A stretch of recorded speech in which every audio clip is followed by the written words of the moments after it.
Hey y'all, welcome to Most of It, where I talk about most things that I find interesting. Today, we'll be going over the history of the Emperor of Mankind. So without further ado, let's get into this. It is said that the Emperor's birth was a result of a shaman pact. In the 8th millennium BC, a group of shaman psychers discovered the threat of chaos, and in an effort to fight it, decided to create a being to destroy them, which they called the New Man. Thousands of shamans all took part in a suicide pact and poisoned themselves and died at the same time. As their souls rushed into the warp, they coalesced their power into one being, before the Chaos Gods could devour them. 1 year later, this man would be born to mortal parents in Anatolia. His powers would manifest quickly, and while still a boy, his father would be killed by his uncle, and during his funeral, the boy would receive a vision of the murder. The boy would calmly approach his uncle and psychically stop his heart without remorse. According to the Emperor himself, this was the moment he realized humanity would need the guidance of a powerful ruler. Shortly after this, he would leave his village and become a powerful warlord. He would also meet the perpetual woman named Erda. The emperor, who during this time was known as Neoth, also being a perpetual, set a goal to gather all perpetuals on Earth to his cause, with Erda being one of the first to join him.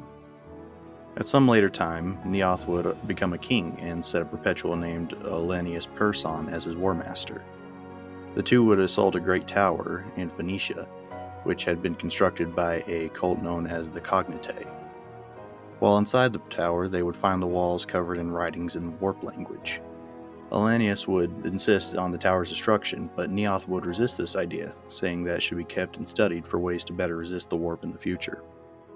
Elenius, horrified at his friend's insistence to keep such abhorrent works, became disillusioned with Neoth and would stab him with a knife and would escape and destroy the tower himself. Elenius would be the first of many perpetuals to leave the Emperor's side. After this, Neoth would take a more subtle approach to things, becoming a guiding hand for humanity but mostly watching from the sidelines. Throughout this period, he would strengthen his psychic might and learn of what was beyond his world. Learning of the many predators humanity would encounter along the way, he swore that he would be the leader and protector of humanity and would guide it along the path to ascension. Throughout this time, he took on many forms, including even Alexander the Great. So generally, if there was a real standout dude in human history, just assume it was Neoth. Not long after this, he would discover what would become the Golden Throne one day. During the Dark Age of technology, between the 15th and 25th millennium, Neoth began laying the groundwork for his ascendance. But in order to do that, he would need generals for his armies. But with most of the Perpetuals having abandoned him, he decided to make his own. But first, he would need more power to do so. So during this time, he discovered a warp portal upon the planet Molech, and he would enter it and bargain with the Chaos Gods for a measure of their power. He would emerge from the portal successful, no longer Neoth, but now the Emperor of Mankind. During this time, the Emperor would begin to work on the Golden Throne and set his goal of completely removing humanity's need for the warp through use of the Eldar's webway. His goal was to, in the end, make humanity to be a wholly psychic race independent of the warp and its horrors, and ascend to a level not even seen by that of the Eldar Empire. When the Age of Strife began, the Emperor would emerge as a warlord upon Terra, and during this time he would create the Thunder Warriors, which were essentially prototype Space Marines. With his Thunder Warriors by his side, Terra would undergo the Unification Wars, where the Emperor would destroy or unite all rival tribes under his rule, and along the way seek to destroy all superstition and belief in gods. Now with Terra united, the Emperor set his eyes on the stars, and with Erda would create 20 Primarchs from his and her genetic code, to act as his generals for his great crusade. He could also construct the Astronomicon, a device through which he could ensure the safer warp travel through his psychic might, essentially using it as a North Star in the warp. However, the Chaos Gods would see the Emperor's failure to spread the taint of chaos to humanity, as was their deal, and in retaliation would show Erda the future the Emperor had planned for the infants. Erda, horrified by what the Emperor planned for what she considered to be her sons, would cast them into the warp and hope they would find better fates. Many believed the infants to be dead, however, the Emperor would sense their minds among space and know they were alive. The Emperor would take genetic samples from each Primarch and, using them, would make 20 legions of new warriors, who would all bear some of their respective Primarch's traits. These new warriors were the Astartes, or Space Marines, and their first act was to purge their inferior Thunder Warriors and take their place. Once done, the Emperor would embark to conquer the Sol system, including making integrations with the Mechanicus cult of Mars. Once accomplished, he would begin his Great Crusade, with the Emperor's forces finding lost human worlds and bringing them into the Imperium, or destroying them and claiming their planets. Also along the way, the Emperor would find his lost sons and place them at the head of their respective Space Marine legions. The first of his sons to be discovered was Horus Lupercal, and the duo would fight some of the fiercest battles of the Crusade alongside each other. 200 years into the Great Crusade, the Emperor would return to Terra and place Horus as his war master, and turn command of the Crusade wholly over to him, before turning his attention to his Webway project. He would emerge once at the Council of Nicaea, where he would ban psychic power use among the Astartes, but that was pretty much it. However, we all know how this story goes. Horus would fall to chaos and took half of the legions with him. At the beginning of the Horus heresy, Magnus the Red would seek to warn his father of the coming threat and would project his form to Terra against his father's decrees. However, Magnus would break the Emperor's psychic shields, which would cause both a malfunction in the Golden Throne, and it would allow demons to pour into his Webway project, ruining his father's hope for humanity's future. Enraged, the Emperor would cast Magnus out before he could warn him, and would dispatch the Space Wolves to bring Magnus to him to be punished. However, Horus would intercept this order and edit it to order Russ and his wolves to kill Magnus. For the rest of the heresy, the Emperor would be forced to sit upon the Golden Throne and power the Astronomicon directly, which would often malfunction and open warp portals in the depths of the Imperial Palace, allowing demons to pour in. The Custodes and Sisters of Silence would be forced to handle this as the Emperor fought with all his might to prevent Terra itself from being swallowed up by the ruinous powers. He would appoint Malcador the Sigillite and Rogel Dorn to handle Horus's assaults and the physical defenses of Terra as a whole. During this time, he would speak telepathically with an astropath who had received visions of the heresy's end, and would tell him that he not only knew of his fate, but he had accepted it. He would also assist his son Corvus Corax in finding the necessary parts to make new Astartes, but after 5 years of holding back waves of demons, he began to become fatigued, and would instruct the Sisters of Silence to collect 1,000 Psykers and sacrifice them to the Golden Throne, allowing the Emperor to leave it for one day. He would use this time to battle within the Webway and preventing the birth of a demon named Dracnian. He would be forced to return once again, becoming a prisoner of the Golden Throne.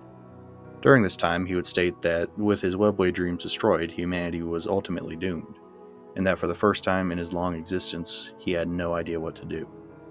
He would, however, assist Malcador in the creation of the Grey Knights upon Titan, stating that he needed a legion designed to battle in the Materium specifically. At the beginning of the Siege of Terra, both Horus and the forces of the Chaos Gods would assail Terra, with the Emperor single-handedly holding back the waves of demons seeking to spill across Terra. Horus would appear before his father psychically as a feral wolf, goading the Emperor. He would ignore Horus entirely, instead looking into the eyes of the Chaos Gods and declaring their puppet to be nothing. The Emperor would allow Magnus the Red inside the Imperial Palace walls, and would allow him to come into the throne room where Magnus would attempt to kill his father, but would be stopped by Vulcan. The Emperor would show Magnus what he had intended for him, a reality where Magnus sat upon the Golden Throne and powered a peaceful Imperial Webway, and had access to all the knowledge of the galaxy. The Emperor stated that this future was not yet gone, and that it could be found once again if Magnus returned to him. However, he stated that Magnus's sons would have to be purged, as their flesh change was too far gone to be saved. Magnus would not betray his sons, and would leave the vision and be cast out by Vulcan. With both Horus and the Emperor exhausted by the battle, Horus would lower his ship shields. Malcador would inform the Emperor of this, and he would gather Dorn and Constantine Valdor to teleport aboard and finish the fight. He had planned on leaving Sanguinius to lead the battle on Terra, but he refused, stating that he sought to defy fate and his visions by destroying Horus. The Emperor would accept this decision and would prepare to depart. However, there must be someone to sit upon the Golden Throne. Malcador, the Emperor's oldest friend, would offer himself for this task. The Emperor, knowing it would kill him, but having no other choice, would let his friend take his place. As Malcador took on the weight that even the Emperor could barely hold, his mind was torn apart, but he would hold on as long as his friend needed. The Emperor, seeing his friend suffering, declared that no longer would he be known as Malcador the Sigillite, but rather Malcador the Hero. The Emperor, Dorn, Sanguinius, Valdor, and a squad of Custodes would teleport aboard Horus's ship, not knowing that the forces of Rabute Gilliman were a mere 9 hours away from Terra. The group would be scattered aboard the ship, with Horus and his Custodes landing in a hangar where Horus would take control of the Custodes and force them to attack their master. The Emperor would be forced to slay many of them before he could purge the remainder of Horus's taint. They would find themselves engulfed in hell, with Horus stating that he had shown himself as weak to get them here, but now he would show them his true power. Unshaken, the Emperor stated that he was here to kill his once beloved son. However, as he approached Horus's throne room, he began to understand that he would lose this fight unless he did something different. He began to drink in the warp's power to a scale he had never done before, and took on the form of a lightning-covered sphere of obsidian and would accidentally kill all of his remaining custodians. He began to ascend to become a new Chaos God, the Dark King, believing this was necessary for him to defeat Horus and save humanity. But he would be confronted by Alanius Person, John Grammaticus, Leto, and Garviel Loken. Person would talk to his once friend, and the Emperor, shocked to see him again, would be talked down from his chaotic ascendance, and would shed the Dark King from him, releasing a powerful psychic blast which cleared most of the ships and Terra's chaos corruption.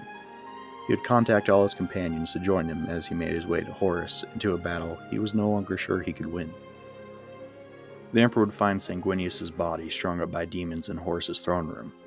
He would engage Horus in every aspect, however, even the Emperor was no match for the power of all four Chaos Gods using Horus as their avatar, and was repeatedly killed and wounded by his son.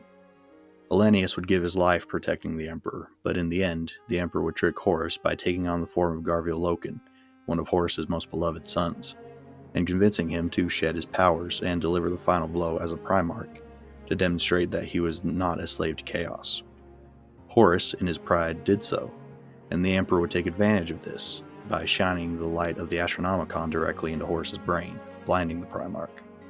As Horus tried to retrieve his power, the Chaos Gods turned their back on him as he had defied them.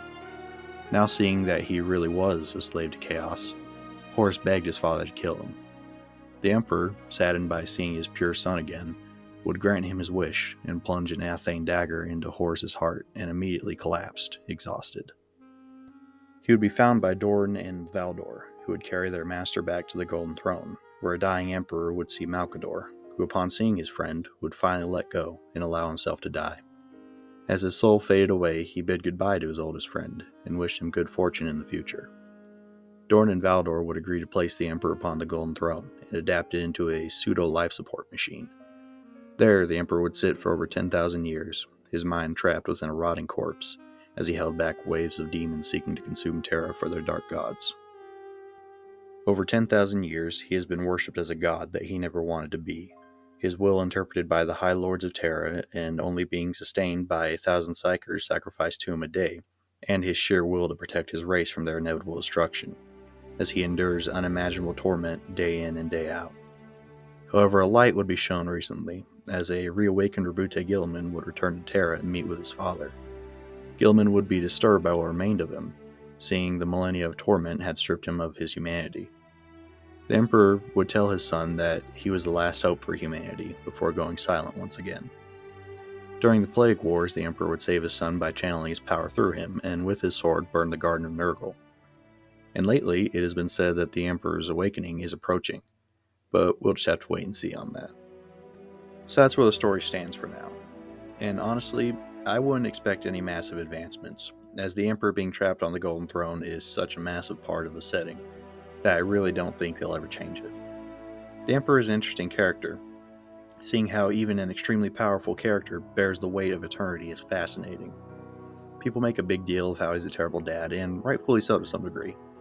But, how could an immortal, borderline all-powerful being manage to care about his bratty kids, rather than just seeing them as tools, you know?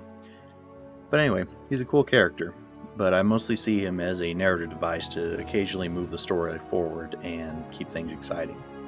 It'd be cool to one day get a model of him, though.